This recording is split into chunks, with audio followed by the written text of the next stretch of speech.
राधे राधे, जय श्री कृष्णा। आज पुरुषोत्तम मास के अध्याय में हम 9वां अध्याय की कथा सुनेंगे और इसमें समुद्र मंथन की अद्भुत रहस्य की हम कथा सुनेंगे। तो दानवों से पराजित होकर देवता भगवान श्री हरि विष्णु की शरण में पहुंचते हैं। भगवान उन्हें क्षीर सागर के मंथन का दिव्य उपाय बताते हैं जिससे अमृत की प्राप्ति हो सके। इसके बाद देवता और असुर आपस में संधि करके मिलकर समुद्र मंथन का आरंभ करते हैं। जैसे ही क्षीर सागर का मंथन शुरू होता है, मंद्राचल पर्वत को मधानी और वासुकी नाग को रस्सी के रूप में प्रयोग किया जाता है। दोनों पक्ष अपनी पूरी शक्ति और उत्साह के साथ मंथन प्रारंभ करते हैं। जैसे जैसे मंथन आगे बढ़ता है, समुद्र की गहराइयों से एक एक करके अनेक रहस्यमय और दिव्य वस्तुएं प्रकट होने लगती हैं। सबसे पहले प्रकट होता है अत्यंत भयंकर और विनाशकारी हलाहल विष। उसकी ज्वाला और प्रभाव इतना तीव्र होता है, इतना भयंकर होता है कि तीनों लोकों में हाहाकार मच जाती है। देव और असुर दोनों ही इस संकट से व्याकुल होकर भगवान श्री हरि विष्णु की शरण में पहुंचते हैं और भगवान श्री विष्णु जी के निर्देश पर सभी देवतागण भगवान शिव के पास जाते हैं और उनसे इस भयंकर संकट के समाधान की प्रार्थना करते हैं। समस्त सृष्टि की रक्षा हेतु भगवान शिव अत्यंत करुणा से उस हलाहल विष का पान कर लेते हैं और देवी पार्वती की अनुमति लेकर जब वे उस विष को ग्रहण करते हैं तो उसका प्रभाव उनके कंठ में रुक जाता है। वे नीलकंठ कहलाते हैं। जब भगवान शिव इस विष को पान कर रहे थे तब उसकी कुछ बूंदें उनके हाथों से छलक कर पृथ्वी पर गिर जाती हैं। वे बूंदें पृथ्वी पर गिरकर बिच्छू, नाग, विषैले पौधे और अन्य विषैले जीवों में समा जाती हैं जिससे उनकी प्रकृति विषैली हो जाती है। इसके पश्चात भगवान शिव के इस महान त्याग से समस्त सृष्टि संकट मुक्त हो जाती है और चारों ओर शांति स्थापित हो जाती है और देवता तथा असुर पुनः उत्साह और ऊर्जा से भर जाते हैं। इसके बाद सभी मिलकर पुनः पूरी शक्ति और श्रद्धा के साथ समुद्र मंथन फिर से करने लगते हैं। कुछ समय बाद प्रकट हुई ऋषि मुनियों के लिए गाय अत्यंत महत्वपूर्ण होती है क्योंकि वह उन्हें जीवन यापन करने और यज्ञ करने के लिए दूध घी जैसे अमूल्य प्रदान करती। इसीलिए यह सुरभि गाय ऋषियों को प्रदान की गई। अब सुरभि गाय के बाद उस समुद्र मंथन की लहरों से बाहर आया उच्च श्रवा नामक घोड़ा। उच्च श्रवा नामक घोड़ा, उसका रंग चंद्रमा के समान श्वेत था। उसे देखते ही बलि महाराज ने उसकी मांग की। देवता इंद्र को भगवान नारायण की बात याद थी, इसीलिए उन्होंने कोई भी विवाद किए बिना ही वह घोड़ा बलि महाराज को दे दिया। उच्च श्रवा के बाद उस मंथन से बाहर आया ऐरावत हाथी। उसका रंग भी श्वेत था। उसके 4 दांत थे और ऐरावत के साथ 8 दिग्गज अर्थात 8 दिशाओं की रक्षा करने वाले हाथी प्रकट हुए। उनके साथ 8 हथनियाँ भी थी। तत्पश्चात समुद्र मंथन से कौस्तुभ मणि और पद्मराग मणि उत्पन्न हुई। भगवान श्रीहरि ने उन्हें अपने वक्षस्थल पर धारण किया। आज इसके बाद वैदिक मंत्रों का उच्चारण किया गया और बादलों ने प्रत्यक्ष रूप में वहां उपस्थित होकर ढोल, नगाड़े, शंख, बांसुरियां बजाई गई। समुद्र ने उन्हें पीले रस्म वस्त्र प्रदान किए।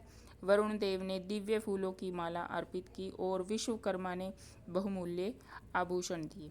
ब्रह्मा जी ने उनके हाथ में पकड़ने के लिए कमल पुष्प दिया और इस प्रकार उनका अभिषेक पूरा होने के बाद वे अपने हाथों में वरमाला लेकर पूरी सभा में विचरण करने लगे।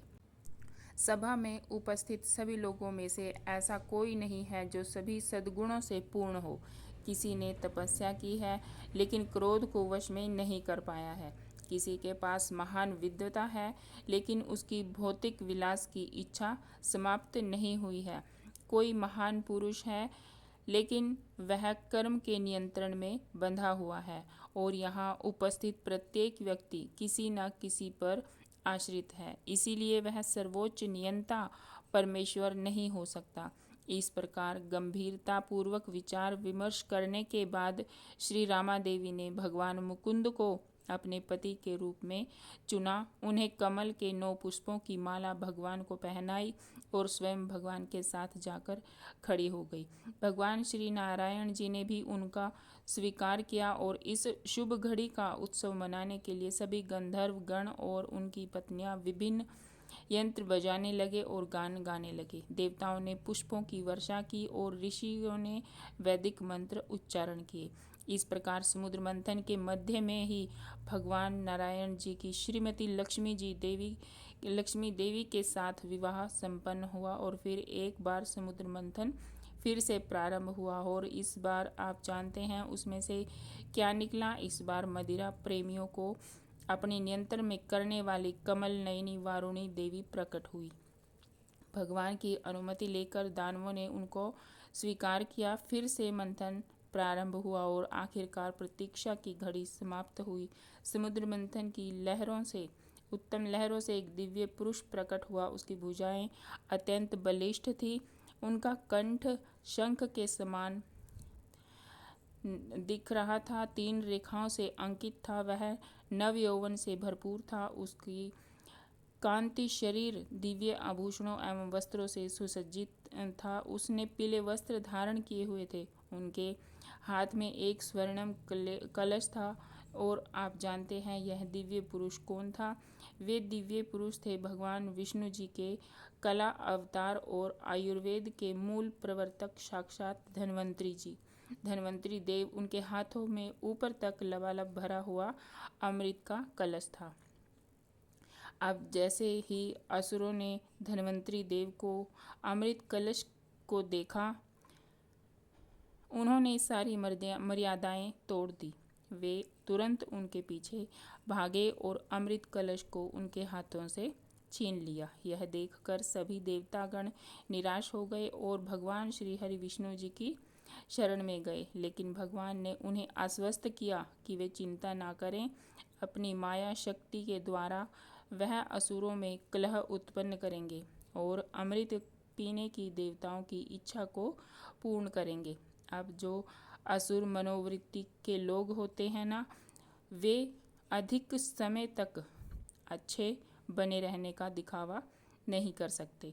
जैसे ही उन्हें अवसर मिलता है वे अपने असली गुणों को स्वीकार कर ही लेते हैं। वैसा ही कुछ कार्य उस समय असुरों ने किया, क्योंकि धैर्य तो उनके अंदर होता ही नहीं है।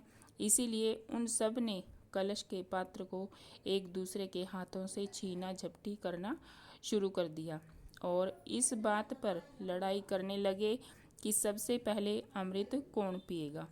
एक दृष्टि से देखा जाए तो देवताओं को अमृत मिलेगा, यह बात कुछ असंभव जैसी हो रही थी। लेकिन असंभव को संभव बनाने का कार्य करते हैं भगवान श्री हरि विष्णु जी, और उन्होंने एक अत्यंत सुंदर स्त्री का स्वरूप धारण किया। उनका नाम था मोहिनी। उनके मुख पर यौवन का तेज छलक रहा था। उनके शरीर की सुगंध से मधुमक्खियाँ और उनके चेहरे पर मंडरा रही थी। उनकी मत वाली गति को देखकर असुरों के हृदय कमल रूप बन चुके थे और भगवान तो यही चाहते थे कि मोहिनी मूर्ति की सुंदरता देखकर सभी असुर अमृत कलश को भी भूल जाएं। काम वासना युक्त वाणी में वे मोहिनी से पूछने लगे, हे अद्भुत सुंदरी, तुम कौन हो और कहाँ से आई हो? कहीं ऐसा तो नहीं कि विधाता ने तुम्हें यहाँ हम सबके मन और इंद्रियों को सुख देने के लिए भेजा हो? वैसे तो हम असुर और देवता एक ही पिता के पुत्र हैं, लेकिन इस अमृत के कलश को लेकर हमारे बीच में भेद चल रहा है। अब तुम ही हमारे इस कलह को सुलझाओ और तुम्हारी इच्छा अनुसार इस अमृत को हम आपस में हमें बांट दो। अब देखो, जब असुर ने इस प्रकार कहा तो मोहिनी मूर्ति के रूप में वहां उपस्थित भगवान नारायण मंद मंद मुस्कुराने लगे।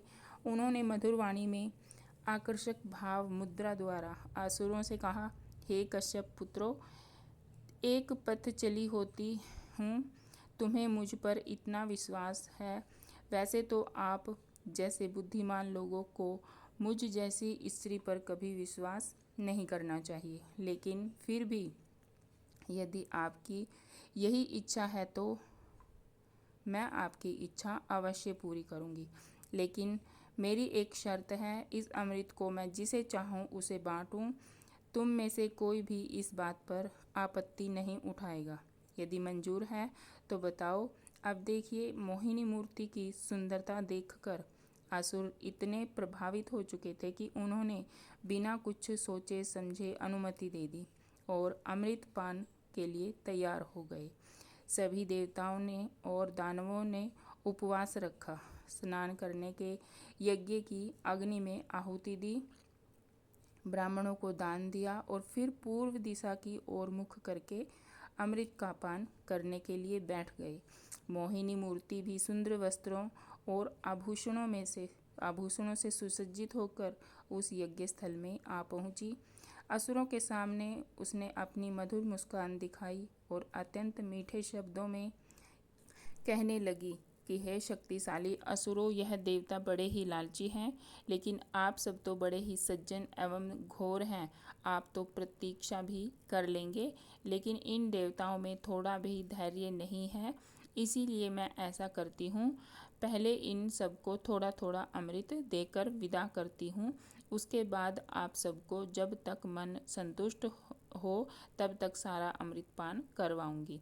जैसे ही मोहिनी ने असुरों से इस प्रकार बात की, वे इतने प्रसन्न हो गए कि अपनी सारी बुद्धि को भुला दिया और बिना सोचे समझे अपनी स्वीकृति दे दी। लेकिन असुरों में एक असुर था जो मोहिनी की माया जाल में नहीं फंसा।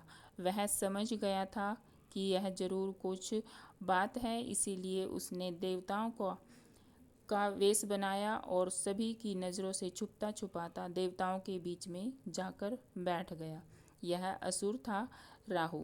अब मोहिनी एक एक देवता को अमृत पिलाती हुई आगे बढ़ ही रही थी।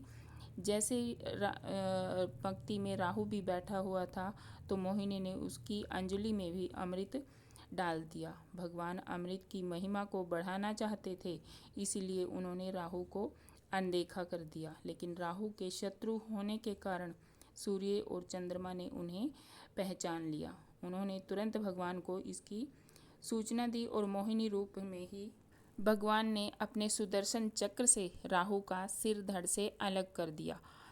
लेकिन तब तक अमृत की बूंद राहु के गले तक पहुंच चुकी थी, इसीलिए उसका सिर तो अमर हो गया लेकिन धड़ मर गया। बस इस दिन से ब्रह्मा जी ने राहु को एक ग्रह का स्थान दिया और हर पूर्णिमा और अमावस्या पर वह सूर्य और चंद्रमा को ग्रसित करने का प्रयास करता रहता है। जब सभी देवताओं ने अमृत पी लिया तो भगवान ने अपनी वास्तविक स्वरूप देवताओं के समक्ष प्रकट किया। जब असुरों को स्थिति का ध्यान आया तो वे अत्यंत क्रोधित हो गए और युद्ध करने के लिए तैयार हो गए और फिर देवताओं और असुरों के बीच एक महाभयंकर युद्ध हुआ।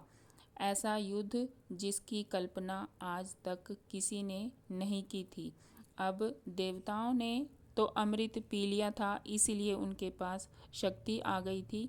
इसीलिए स्वाभाविक सी बात है कि असुरों की पराजय हुई और देवतागण जीत गए। तो हम पुरुषोत्तम मास में परमपिता भगवान श्री हरि विष्णु जी से यही प्रार्थना करते हैं कि जिस प्रकार वे गोकुल में माखन चुराकर अपने भक्तों के हृदय को आनंद से भर देते हैं, वैसे ही वे हमारे भी हृदय को चुरा लें और उसमें सदा के लिए विराजमान हो जाएं, अपने दिव्य चरणों का वास स्थापित कर दें। राधे राधे, जय श्री कृष्ण।